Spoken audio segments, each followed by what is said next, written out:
Síndrome de las vías aéreas.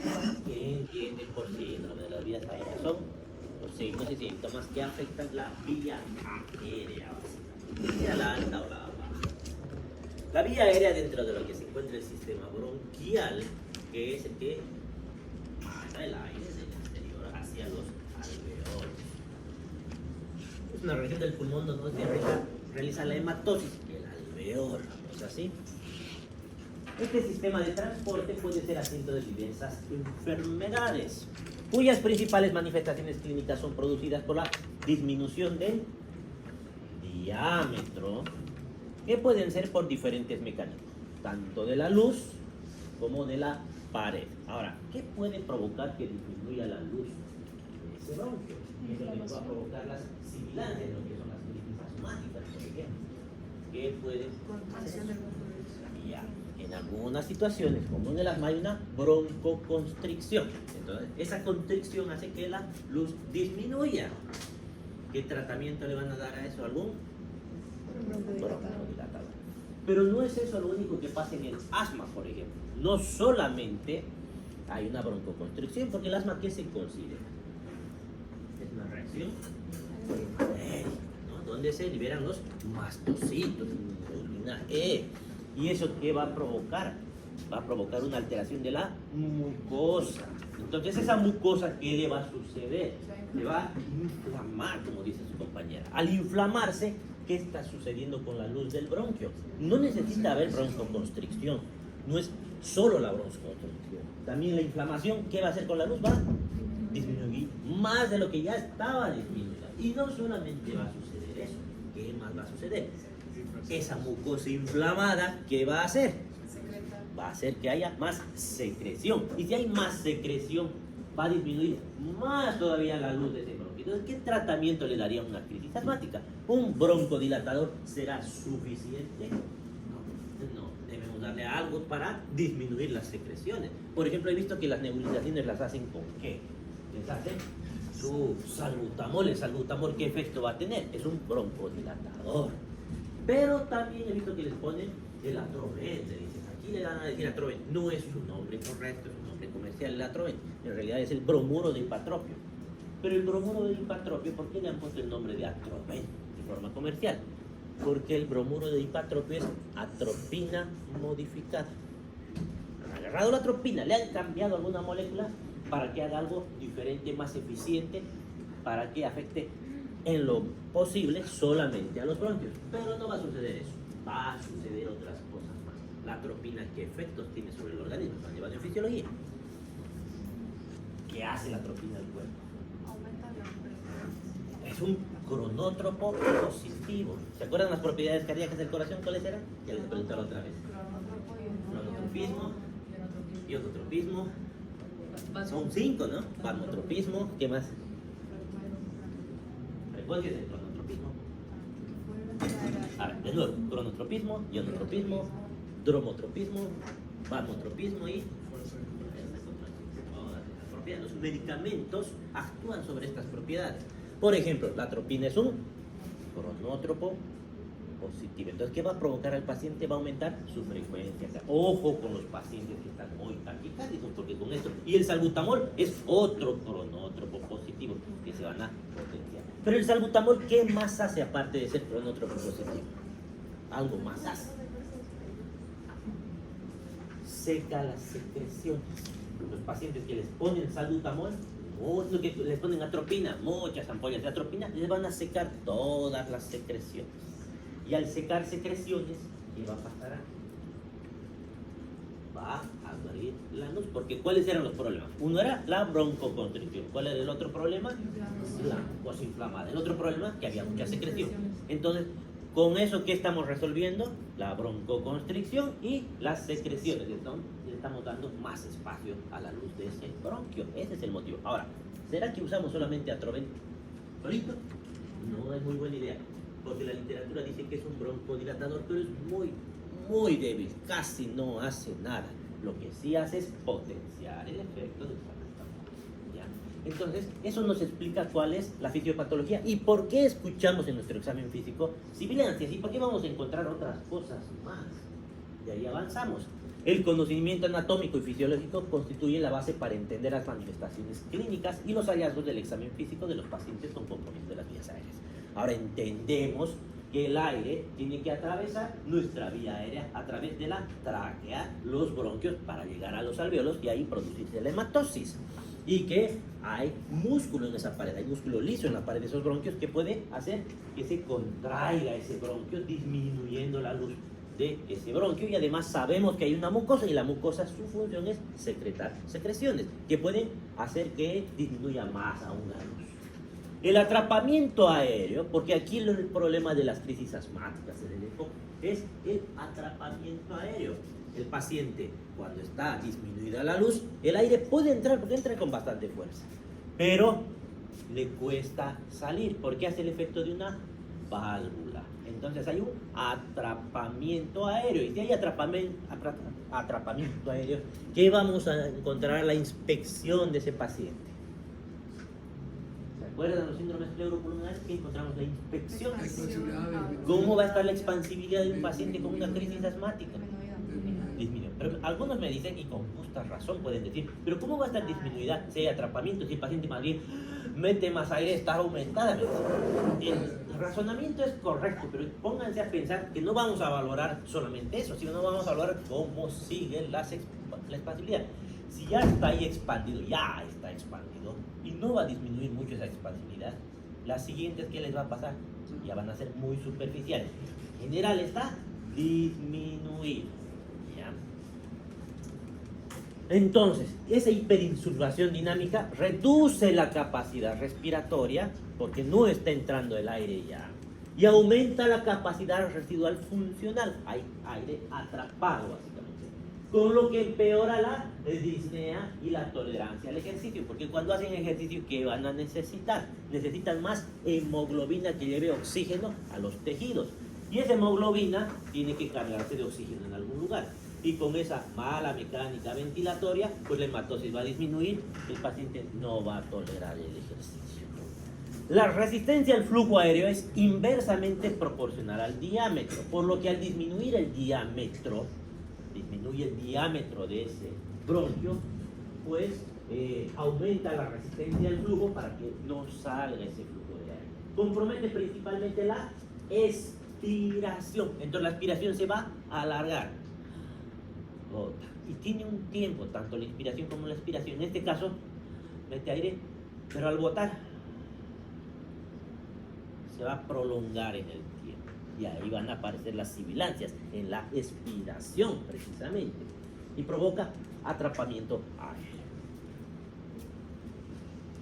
Mecanismos: puede haber obstrucción aguda o puede ser crónica. Esa obstrucción puede ser reversible o puede ser irreversible. El asma es agudo o crónico.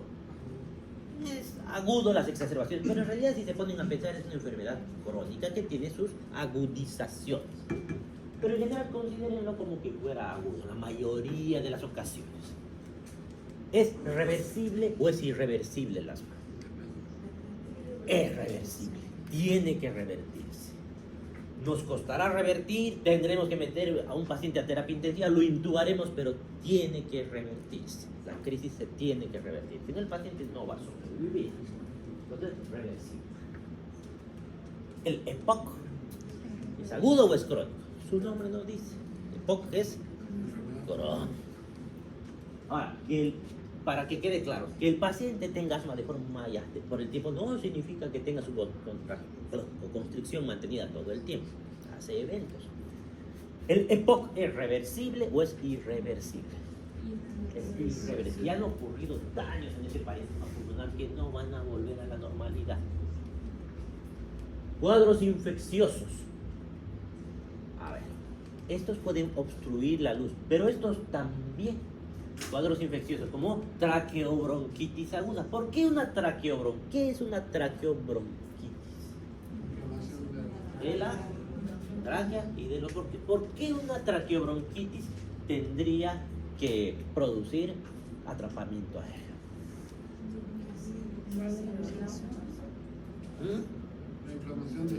La inflamación de la mucosa va a disminuirla, aunque no haya broncoconstricción, igual va a disminuir la luz. Reagudizaciones de bronquitis crónicas también. Bronquitis crónica, ¿qué se considera? ¿Qué entienden por bronquitis crónica? Un paciente que tiene inflamación de los bronquios por mucho tiempo. Y para que se considere bronquitis crónica tiene que suceder algo. En su texto creo que menciona que debe haber por lo menos 3 meses, creo que dice 3 meses al año durante 2 años consecutivos. Algo así creo que dice. 2 meses por 2 años. Por 2 años consecutivos. Eso. Algunos textos dicen 3. Entonces, si sucede eso, estamos hablando de una bronquitis crónica. Pero esa bronquitis crónica, como se darán cuenta, no todo el tiempo está con su tos, pero tiene periodos de agudización, reagudización, quiere decir. Alteraciones irreversibles de los componentes elásticos y musculares de la pared. Esto es, no es lo mismo que el broncoespasmo, que puede revertirse, o la inflamación de la mucosa, que se va a revertir. En este caso es algo que no se va a revertir, que son las bronquiectasias. ¿Qué eran las bronquiectasias? Eran dilataciones bronquiales irreversibles por destrucción de esa parte bronquial. ¿Y cuál es el problema de las bronquiectasias? Cuando hay bronquiectasias, ¿qué va a suceder? Un paciente con bronquiectasias, ¿qué le va a pasar?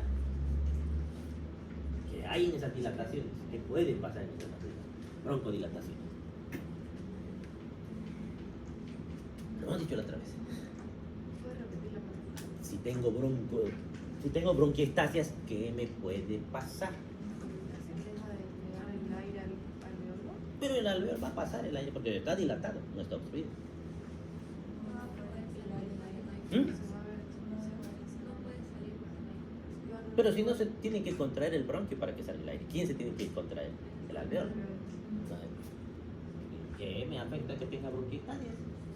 Están dilatados de bronquios y ya, no, el aire va a pasar, porque no, ahí más bien tengo más espacio para pasar, voy a pasar más fácilmente. ¿Ah? Pero ¿y por qué? ¿Cuál sería la explicación? Síndrome de condensación. ¿Ah? Síndrome de condensación. Ah, eso sí podría pasar, pero ¿por qué? A ver, ¿para qué sirve la mucosa bronquial? Ahí están sus pistas. ¿Para qué sirve la mucosa bronquial? Si no tuviéramos, fueran cañerías huecas. Sinteplaje pondremos en vez de bronquios. Para atrapar partículas de polvo, de polen, de bacterias, virus, todo. ¿Y qué hacen con esas una vez que las atrapan? Las encarcelan. Claro. ¿Ah? Las tienen que el cuerpo lo tiene que botar. ¿Cómo las mata? Por medio de tos. La tos bien, pero hay algo más que la tos que hace. Los ciclos. Están barriendo todo el tiempo. Y ahora, ¿y qué pasa si en un sector tengo dilatado mi bronquio? Se disminuye el área de absorción. Eso. Primero, que va a disminuir, los cilios van a perder su capacidad ahí. Segundo, ¿qué va a pasar? Si esa mucosa está produciendo lo que siempre tiene que producir, ¿qué produce siempre?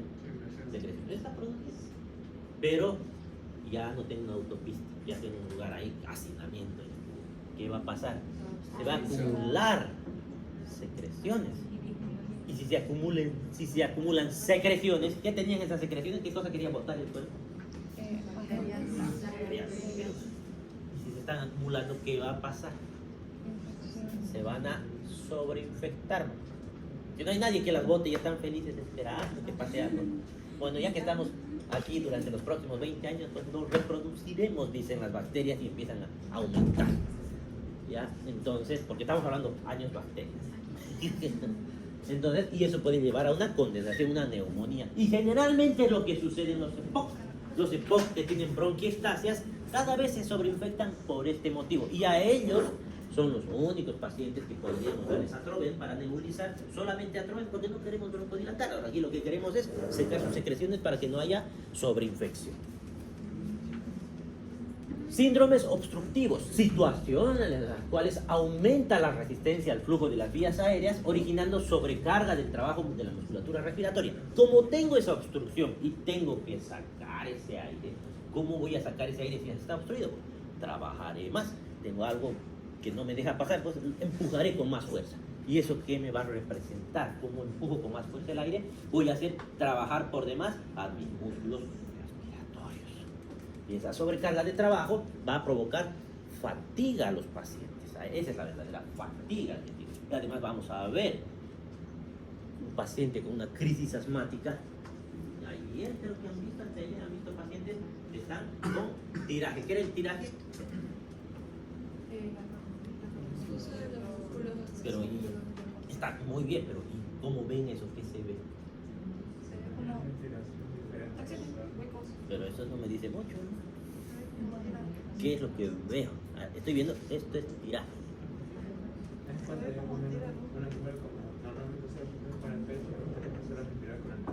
Eso no es tiraje. Eso no es tiraje. Eso es respiración en balancín. ¿Ah? Ah, se mueve. ¿Y cómo, qué veo cuando se mueven esos músculos? ¿Están moviendo? Se contraen. ¿Y? Como si estuvieran tirando dentro de la cavidad torácica todos esos músculos. Eso, por eso se llama tiraje. Como si estuvieran tiradoneando. Eso. ¿Qué más? Manifestación clínicamente que van a tener estos pacientes. Si no puede salir el aire, no puede entrar otro aire, voy a tener disnea porque me falta el intercambio gaseoso. Y voy a tener tos. La tos, ¿por qué? Porque estás llenándose de secreciones. Como tengo mucha secreción, pues quiero toser. Tos.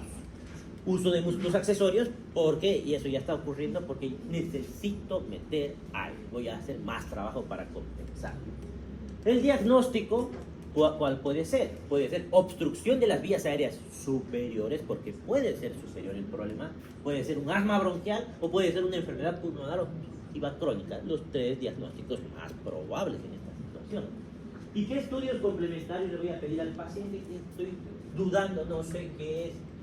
Voy a pedir una radiografía de tórax. ¿Qué van a ver en la radiografía de tórax? De un paciente con POC, con enfisema, con asma. ¿Qué van a ver en su radiografía? El aire, ¿cómo se ve? ¿Dónde va a estar el aire? ¿Estómago? Ay, ¿verdad que podría estar en el estómago? Pero vamos a ver dónde va a estar. ¿En su músculo? ¿Dónde va a estar ese aire? Estamos hablando de un pulmón hiperinsuflado. ¿Dónde va a estar el aire? Bueno, el aire va a estar dentro del pulmón, no va a ser neumotórax, pero al estar dentro del pulmón y estar más insuflado, eso es lo que voy a ver. Voy a ver los espacios intercostales que están más abiertos, porque estoy en hiperinsuflación. Si necesito más aire, hay más espacio, tengo que abrirme ese espacio intercostal. Espirometría, ¿para qué se usa la espirometría? La espirometría lo que va a medir son los flujos y los volúmenes. Les hacen soplar. Sopla, sopla, sopla, sopla. Hasta lo último. Están midiendo la fuerza a la que yo estoy botando el aire. Estoy midiendo el volumen de aire que estoy botando. Es un pequeño aparatito, por si acaso, para hacer espirometría. Y ahí le salen todos los datos de esos volúmenes para ver. Y con eso puedo diagnosticar un asma, por ejemplo. Y una tomografía de tórax, igual que la radiografía, solo que en la tomografía podemos ver otras cosas más. ¿Cómo qué? Incluso en la radiografía. En estos pacientes, por ejemplo, el EPOC, que tengo bronquiectasis, voy a buscar, si no hay sobreinfección, voy a buscar focos neumónicos o voy a buscar bronquitis. Tengo bronquitis, ¿qué esperan encontrar en una radiografía o una tomografía? Sí. ¿Cómo se ven los bronquios en la radiografía? ¿Se ven los bronquios en los rayos X? No, ¿por qué no se ven? Un aire, pero igual tendría que verse. Pero ¿y qué más hay en los pulmones? ¿Qué es lo que más hay en el pulmón? Alveolos. ¿Y en los alveolos qué hay? Ahí el color es negro. Y el bronquio es negro. Entonces, por eso es que no los veo. Salvo los bronquios principales. Eso se ve. Ahora, en una bronquitis, ¿qué verían? Se ven las secreciones. El bronquio va a estar más grueso. Y la pared del bronquio sí se va a llegar a ver, porque precisamente va a estar gruesa esa pared bronquial y ya se va a lograr ver. ¿Ya? Manifestaciones clínicas de los síndromes obstructivos. ¿Qué vamos? Motivo de consulta, los pacientes aquejan disnea y tos, generalmente.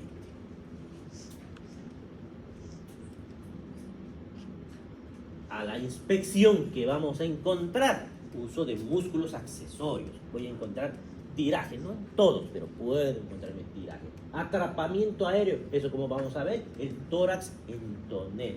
Es un tórax que está en inspiración permanente. A la palpación vamos a encontrar disminución de la elasticidad torácica. ¿Y por qué va a estar disminuida esa elasticidad torácica? ¿Cómo se evalúa la elasticidad torácica?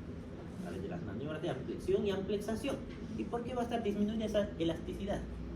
No puede ser. Eso, como va a estar hiperinsuflado, pues no se va a mover mucho. A eso se refiere. Y disminución de las vibraciones vocales. Porque como ya ese bronquio está ahí como que atrapado, lleno de aire, disminuye esa vibración y tampoco está entrando mucho aire. Y aquí dice percusión. Percusión diafragma. ¿Acaso se percute el diafragma? ¿El diafragma cómo es? ¿Qué es? ¿El diafragma qué es? ¿Músculo? ¿De qué grosor será ese músculo? O sea, voy a llamar a una hormiga para que percute y vea si ha aumentado o no. Cuando percuto el diafragma, en realidad, ¿qué estoy percutiendo? Yo percuto atrás, pero imagínense que estoy percutiendo atrás. Estoy percutiendo hasta dónde llega mi pulmón, hasta dónde está llegando, porque debajo voy a percutir mate, y ahí asumo que ya no está pues el pulmón, y me está dando el nivel del diafragma.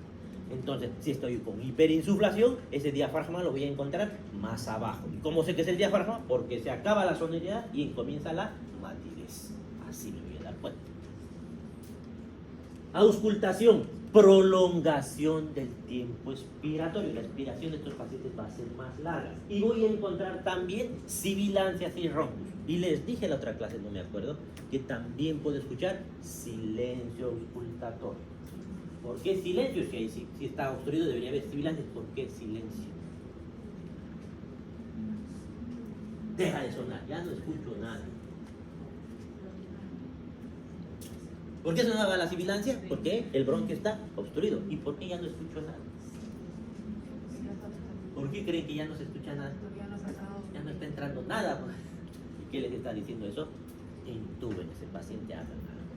Porque ya no está entrando definitivamente el aire. Que dicen, oh, mi paciente ha entrado con sibilancias y ahora no le he hecho nada y dejó de sonar. No es que lo he curado con mis manos, es que está agravando su cuerpo. Doctor, ¿cómo sonaría el roncus? Como ronca una persona, igual a lo que ronca, ¿verdad? Así. Ahora, ¿cómo se van a dar cuenta y diferenciar? A ver, lo que les digo a mis alumnos de prácticas. Pero les he hecho escucharle otra vez el ronco. No, aquí. Pero a ver, imagínense cómo roncan ahí. Pero sí, hay algo cierto, que lo van a ver en prácticas. Muchos de estos sonidos los escuchan y no se escuchan ni siquiera tan bien hasta que los escuchan con el paciente realmente. ¿Qué va a hacer que se den cuenta qué es cada uno? Escuchar uno tras otro, tras otro, tras otro, hasta que se den cuenta. Es la única manera. Incluso como les decía a mis alumnos, eso del timpanismo, el mate, la sonoridad, está claro qué significa, ¿no? Pero a ver, golpéense y díganme, esto es mate. Hasta que no estén seguros, hasta que no hayan escuchado 50 veces la sonoridad y la matidez, no van a, porque en el libro dice, es un sonido musical y no. Eso, si no es músico uno pues no lo va a entender. Tienen que escuchar. Lo mismo los roncos tienen que escuchar. ¿Con qué podrían confundirse los roncos? A pesar de que no deberían, pero podrían confundirse con los estertores. ¿Y cómo puedo hacer para diferenciarlos? ¿Qué hemos dicho que es un estertor? ¿Qué es un estertor? ¿Qué es un crépito? ¿Qué es un estertor? Crépito no es una ruptura de burbujas. Ya, y eso suena ¿por qué? ¿Dónde está el problema en el crépito? En el alveolo. Es el alveolo que se está despegando de su pared porque hay secreción, se despega. ¿Y estertor qué era? Si el crépito es en el alveolo, el estertor es en... Sí, en el bronquio. ¿Qué es? Pero es el movimiento de secreciones dentro de ese bronquio. Ahora, el roncus, ¿qué es? En el bronquio también, así que se va a parecer el sonido. ¿Cómo puedo diferenciar? Si tengo duda, le pido al paciente mientras escucho, tosa. ¿Qué va a pasar si son secreciones? Se van a mover y van a desaparecer esos estertores. El roncus no va a desaparecer. Esa es una manera de darse cuenta. ¿Ya? Al toser va a desaparecer. Obstrucciones de la vía aérea superior. Causas agudas, causas crónicas. Agudas, epiglotitis, laringotraqueitis, edema angioneurótico laringio que va a pasar por consumo de medicamentos, más que todo analgésicos. Edema por obstrucción de lesiones térmicas. ¿Qué significa obstrucción de lesiones térmicas por inhalación de tóxicos o aromatismo? Se ve aquí seguido, ya me ha pasado varias veces. Hay que intubar al paciente, pero si el paciente está charlando y no tiene ninguna molestia, intúbenlo. Pero si no tiene nada, intúbenlo. Paciente que está en su casa, tranquilo, de repente explota la garrafa y está delante de la garrafa, fogonazo directo, o hay una explosión de fuego delante del paciente, que tenemos hartos pacientes de esos, se quema ahí sus cabellos quemados, su piel está rojiza, está hablando normal. ¿Qué ha pasado? ¿Cuál es el miedo? Si está en contacto directo con el fuego. Ha inhalado ¿qué? El calor. Es una lesión térmica que no es inmediata. Ese paciente se ha quemado toda la vía aérea, no se ha dado cuenta. Y vemos qué sucede. Empiece a hematizar. Cuando se den cuenta, ni van a poder intubar porque eso va a estar totalmente cerrado. Entonces, esos pacientes que han estado delante fuego, explosión por fuego directo y se han quemado la vía aérea, no es inmediato, eso va a ser progresivo. Tienen que intubar. ¿Cuál es la intubación? Intubación, ahí no tienen otra. Porque si dudan mucho, hasta que decidan intubar, se va a cerrar y el tubo no va a pasar. ¿Qué van a hacer? Y si no puedo intubar, ¿qué hago? La traqueotomía, ¿no? Eso, pero no queremos hacer traqueotomías a los pacientes. Es más difícil que intubar. Ya. No. Nunca se intuba un paciente consciente. Bueno, no debería. He visto que estudiantes de medicina en Japón practican intubándose ellos solos. Pero no es lo lógico. A ver, pónganse un bajalengua a la lengua, ¿qué va a pasar? Van a vomitarse. No, además no van a poder. Para intubar a un paciente, ¿qué se le hace? Lo sedamos. Y le tenemos que poner incluso relajantes musculares para que ni se mueva, como atracurios nicolina. Lo sedamos y le damos un analgésico porque va a doler eso, va a molestar. No crean el video de japoneses de que se está intubando solito o que están en práctica intubándose entre ellos como si nada pasara en el mundo. ¿Ya? Pero es mejor hacerlo con sedación. Pasa, alguna vez he intubado con paciente despierto, pero no es lo normal. ¿Ya? ¿Qué más? Causas crónicas, enfermedades neoplásicas, lesiones cicatrizales, infecciones crónicas como la tuberculosis pulmonar, compresiones por bocio. ¿Qué tiene que ver el bocio? ¿Qué era el bocio? ¿De quién? De la glándula. ¿Y qué tiene que ver tiroides con mi vía aérea? Si crece mucho ese bocio, ¿dónde está la tiroides? O el tiroides, en realidad, ¿dónde está? Alrededor de la tráquea, pues puede obstruir mi vía aérea. Enfermedades neurológicas, como apnea del sueño. Traqueomalacia, ¿qué será la traqueomalacia? ¿Qué es mala? Siempre que vean osteomalacia, traqueomalacia, es ablandamiento. Traqueomalacia es ablandamiento del cartílago de la tráquea, que esa tráquea en vez de ser rígida, se vuelve como una carne. Entonces, si se vuelve como una carne, pues se puede aplastar y obstruir la vía aérea. Cuando escuchen osteomalacia, son esos huesos que parecen de goma. ¿Ya? Policondritis recidivante, que son inflamaciones a repetición, que pueden dañar la estructura de la caja torácica. Granulomatosis de Wegener, aquí es una enfermedad inflamatoria autoinmune. Causas de obstrucción por vía aérea alta, malignas, cáncer de pulmón, tumores malignos primarios de vías respiratorias superiores, enfermedades metastásicas causadas por tumores distantes, no malignas, aspiraciones de cuerpos extraños, edema de glotis, traqueobronquiomalacia, estenosis traqueales debidas a esto ya les he mencionado alguna vez, estenosis traqueales debidas a tubos endotraqueales o traqueostomía. ¿Qué es lo que sucede? Ya les he explicado en alguna clase. Paciente intubado siempre tienen que tener el cuidado de no tenerlo intubado más de 7 días. Y si lo van a tener más de 7 días, hay que hacerle una traqueostomía, porque tienen alto riesgo de hacer úlcera de decúbito. ¿Qué es una úlcera de decúbito? Les he explicado. Eso les van a preguntar harto en los hospitales. ¿Qué es úlcera de decúbito? ¿Qué es? Es úlcera Por la presión de verse con mucho tiempo Hecho, flujo sanguíneo. Ahora, ¿por qué hacen úlceras? porque no se mueve. Y si no me muevo, ¿por qué tendría que ser una úlcera? ¿Cuál es el mecanismo? No llega flujo sanguíneo. Eso, porque la presión sobre la piel, porque esto sucede sobre superficies rígidas, donde hay hueso, ahí se comprime la piel y ahí hacen isquemia por mucho tiempo hace necrosis, úlcera. ¿Y qué tiene que ver eso con mi tráquea y un paciente intubado? ¿Cómo se fija la tráquea con el tubo? ¿Cómo se fija el tubo en esa tráquea? Con su tubo, ¿y cómo se queda ahí? Tiene una bolita que se llama el CAF. El CAF es un globito que va a fijar eso. Y ese globito llena aire y se infla. Y al inflarse, ¿qué está haciendo con esa mucosa? Está haciendo decúbito. Le está provocando isquemia. Y pueden provocar una isquemia dentro de esa tráquea. Y si hace isquemia, pues va a necrotizar. ¿Y qué va? Va a ser un agujero. Va a ser una comunicación, una fístula. Eso. ¿Qué más? Tumores benignos. Ah, y otra cosa. Si no fistuliza, ¿qué puede pasar? Yo le saco el tubo, no hizo fístula, está todo feliz el paciente, pero es un tejido que está cicatrizando, cada rato cicatriza, y cuando cicatriza, pues hace anillos cicatrizales que puede obstruir la vía aérea. Eso puede pasar con el tiempo. No ha hecho nada, no ha hecho estenosis, ya ha pasado 10 días, soy feliz, me voy, hasta luego. Hay que ver siempre cómo es la evolución, puede ir a...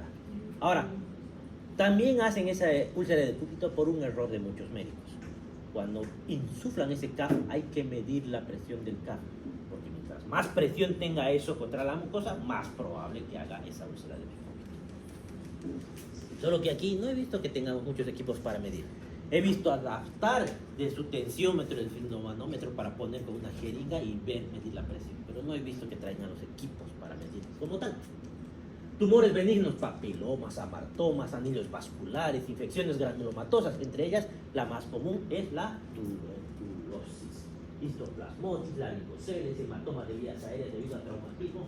Este trauma, por ejemplo, muchas veces lo damos por descontado, no lo consideramos.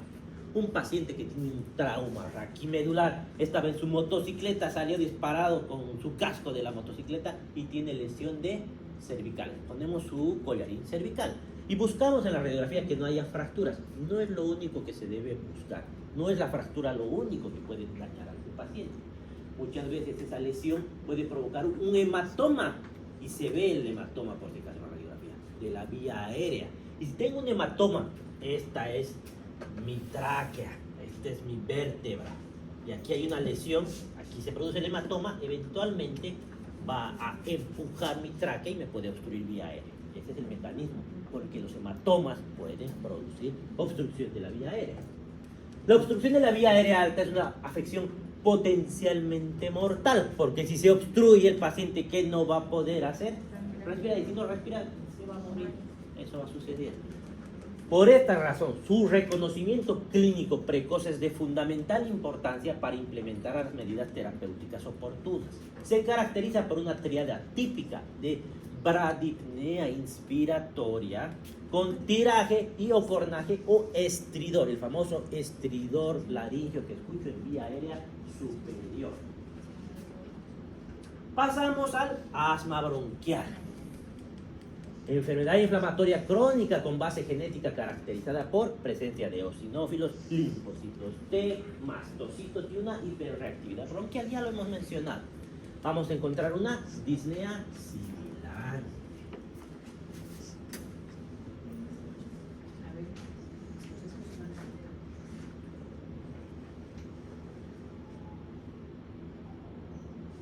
Sí, escucho.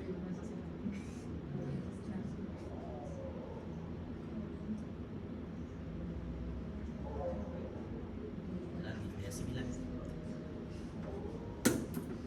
Mi gato en el pecho, ahí está el gato. Ya, tengo también tos, porque es un mecanismo de protección de esa vía. Siente que hay un cuerpo extraño y quiere deshacer de ese cuerpo extraño. Expectoración, toda la mucosa que se va liberando de esa mucosa inflamada. Sensación de opresión en el pecho porque no están pudiendo meter el aire. Y ahí, esa es la crisis asmática. Ahí está con su salbutamol en paz. Error que veo muy común de su salbutamol. Denle su salbutamol. Póngase 2 pasas. Eso no y los nebulizan y la primera indicación son los PAF. Con eso deberían resolver. Pero fíjense, ¿han visto Doctor House? ¿Han visto cuando les dice cómo se pone? Yo me pongo todo el tiempo y no funciona su salbutamol. Ah, sí. Ya, eso es una exageración, pero no está lejos de la realidad, porque yo he visto a los pacientes cómo se ponen. Se ponen así, a ver, quiero que se ponga, tengo duda. No funciona así. ¿Dónde debería estar el salbutamol para que funcione? En el bronquio. ¿Ustedes creen que de ahí va a llegar al bronquio? Aunque haga así, no va a pasar eso. ¿Qué es lo que tienen que hacer para que funcione eso?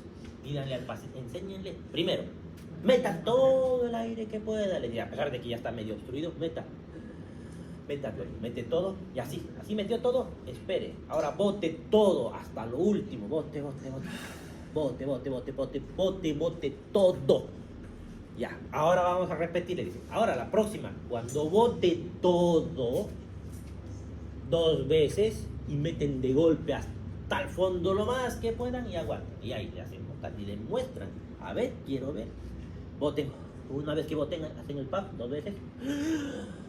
Y sienten como les quema los bronquios. Ah, ahora sí ha funcionado. Se siente el salbutamol. Y aguantan lo más que pueden y botan. Ahora sí funciona. Ahora sí no se están perfumando la boca. No es perfume para la boca. ¿Ya? Hallazgo para la inspección, palpación y percusión de los pacientes con limitación del flujo aéreo. A la inspección esto ya se saben de memoria. Patrón ventilatorio con taquipnea, bradipnea expiratoria, que hay prolongación de la expiración. Deterioro del sensorio. Si el paciente está hipóxico, no está pudiendo respirar, va a empezar a marearse, se puede desmayar incluso. Y puede ser por la hipoxemia o por la hipercapnia. Pueden tener sueño. Cuando tienen hipercapnia, empiezan a tener sueño. Cianosis por mecanismo central, por la insuficiencia. ¿Qué es insuficiencia respiratoria? Que ya les dije que es la definición de insuficiencia respiratoria y que se clasifica en 3 tipos, se los dije. ¿Qué es insuficiencia respiratoria tipo 1?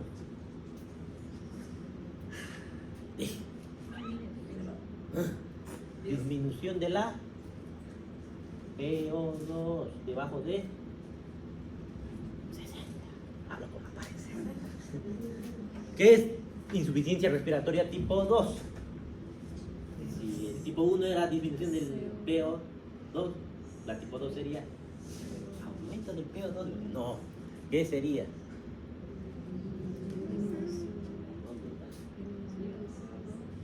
Aumento del dióxido por encima de 55.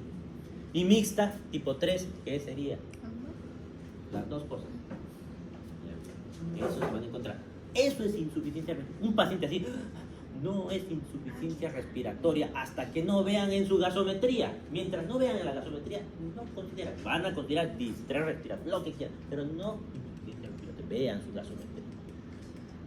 Tórax en toneladas por atrapamiento aéreo. Vamos a ver en la inspección. Utilización de músculos accesorios. Ya hemos dicho por qué. Tiraje también ya hemos dicho por qué.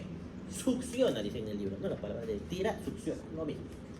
Palpación, disminución de la expansividad de los vértices y bases y vibraciones vocales disminuidas. Percusión, hipersonoridad o disminución de las reproducciones de las masas. Auscultación, estertores de burbujas porque hay secreciones, roncos y sibilantes. ¿Se acuerdan que les dije, esta tabla que les he enseñado está en su libro, solo que está disperso por todo lado? Ahí está un pedazo que está más complejo. La tabla así será más sencilla. Ahí está, un pedacito de la tabla. Enfermedad pulmonar obstructiva crónica, obstrucción al flujo aéreo, progresiva e irreversible. Esto siempre va a ir a peor. Bien. Y va a tener etapas de agudización. ¿Qué significa agudización? De lo que ya estaba mal, va a haber un día que va a estar peor todavía, pero va a recuperar a su estado de que ya estaba mal solamente. Bronquitis crónica, enfisema pulmonar son las dos cosas que nos llevan al EPOC. Bronquitis crónica es tos y expectoración durante al menos 3 meses por cada año por 2 años consecutivos. A eso, ¿quiénes hacen bronquitis crónica? Los fumadores pueden hacer bronquitis crónica y en nuestro caso los que viven en Santa Cruz en las épocas de chaqueo. Porque el año pasado, ¿con cuánto? Era como si estuviéramos fumando todo el día, durante todos los días, durante todos los meses. Así que no se sorprendan que aumentan los casos de EPOC aquí. Enfisema pulmonar debido al agrandamiento anormal y permanente de los espacios aéreos. Esto no es tan fácil de entender, pero se los voy a explicar. ¿Qué va a pasar con esos alvéolos? Se destruyen los alvéolos. Al destruirse se van uniendo uno a otro, y en vez de ser una bolsita de aire pequeñita y microscópica, se vuelve una gran bolsa de aire. Y van a ver en la radiografía una cápsula negra, básicamente con paredes muy delgadas. A eso le llamamos enfisema. Las bulas enfisematosas, es destrucción de los alvéolos. Bullas es descrito en el libro. Eso es el enfisema, agrandamiento anormal y permanente de los espacios aéreos distales al bronquio terminal, acompañado de destrucción de sus paredes sin fibrosis. Vamos a ver una regla. ¿Qué nos va a llevar a esto? Hábito de fumar o deficiencia de la alfa-1 antitripsina, que eso es congénito y no necesitan fumar y tienen los pacientes. Esos pacientes normalmente son longilíneos y están siempre disneicos. Esto es un pulmón, un tórax más o menos normal, y este es un tórax enfisematoso. Fíjense los espacios intercostales cómo han aumentado y la misma caja torácica cómo se ve mucho más grande. Y fíjense el corazón en gota. ¿Este corazón será que ha bajado, disminuido el tamaño? No. ¿Cómo va a disminuir el tamaño de un corazón? Normalmente puede agrandar, pero disminuir no va a pasar. ¿Qué ha sucedido? Está tan hiperinsuflado que está simulando que ese corazón está más chiquito. Nada más. Este es el enfisema. Estas son las bulas enfisematosas. Esas bolitas negras de por ahí, esas son las bulas diferentes a las cavernas que tienen paredes gruesas. Y en este caso son paraseptales. ¿Qué significan paraseptales? Son las que están en la periferia. Hay las centroacinares que están alrededor de los bronquios y las panacinares que están en todos lados. Ahora, esta bula, fíjense, tiene paredes delgaditas. ¿Qué le puede pasar si tiene paredes delgaditas? Se va a romper, exactamente. Y si se rompen, van a hacer. Se rompe esto. ¿Ah? ¿El aire a dónde se va a ir? Y eso se llama neumotórax. Ellos hacen neumotórax espontáneos porque se rompen estas cosas. Este debe ser por deficiencia de alfa-1 antitripsina, porque es paraseptal, es más común en ellos. Traqueobronquitis aguda, los síndromes infecciosos. Cuando vemos los síndromes infecciosos, podemos hablar de una traqueobronquitis aguda o una bronquitis crónica reagudizada. Traqueobronquitis aguda, proceso continuo que incluye infección nasofaringe bronquial y del parénquima pulmonar. Etiología viral, el virus sincitial respiratorio, por ejemplo, los adenovirus. Cuando hay una infección de la vía aérea superior viral, pues puede haber secundariamente una traqueobronquitis que necesita antibióticos o es viral. Manifestaciones clínicas: tos productiva, transparente blanco, purulento o espeso, precedido de rinitis o faringitis. Va a haber un síndrome febril de bajo grado y van a haber roncus, sibilancias y estertores de mediana burbuja. A ver, veremos si hay aquí roncus. Creo que hay.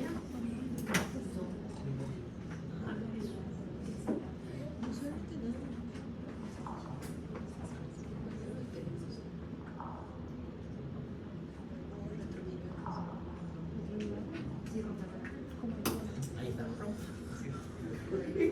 La más de nuevo.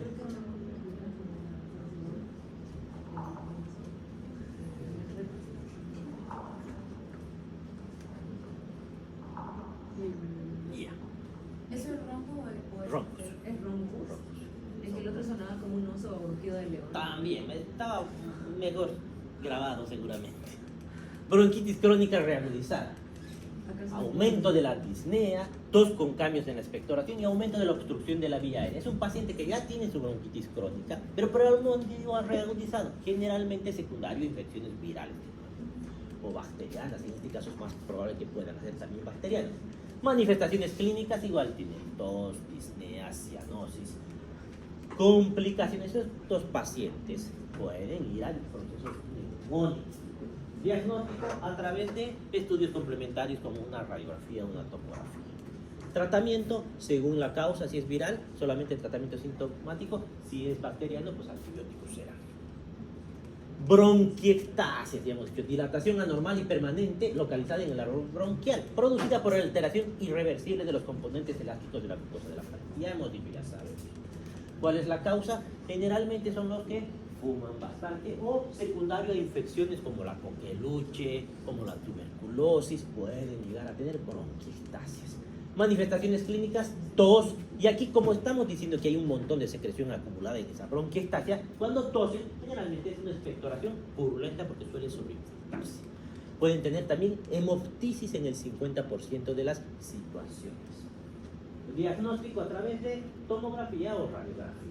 Y tratamiento, no se cura la bronquiectasia, pero podemos curar el proceso infeccioso y podemos mantener con Atrovel por un tiempo para secar esa secreción que no se sobreinfecta. Porque como hay una destrucción de la pared bronquial, esa destrucción puede fomentar que haya destrucción de los vasos sanguíneos bronquiales. Por eso puede haber hemoptisis.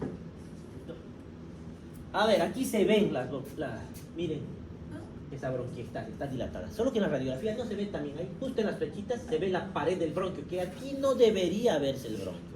Estamos en una zona donde no se ve, hasta el ilio se ven los bronquios. De ahí no deberían. ¿Por qué estoy viendo como un tubo ahí, como un popote? Como una bombilla se ve. No sé si se ve. Vamos a ver en la tomografía mucho mejor. Ahí están las bronquiectasias. Mucho más evidente. Vamos a retroceder a nuestra radiografía. Ahí está. Hay una línea y la otra línea y ahí se ve el bronquio, que no debería verse así.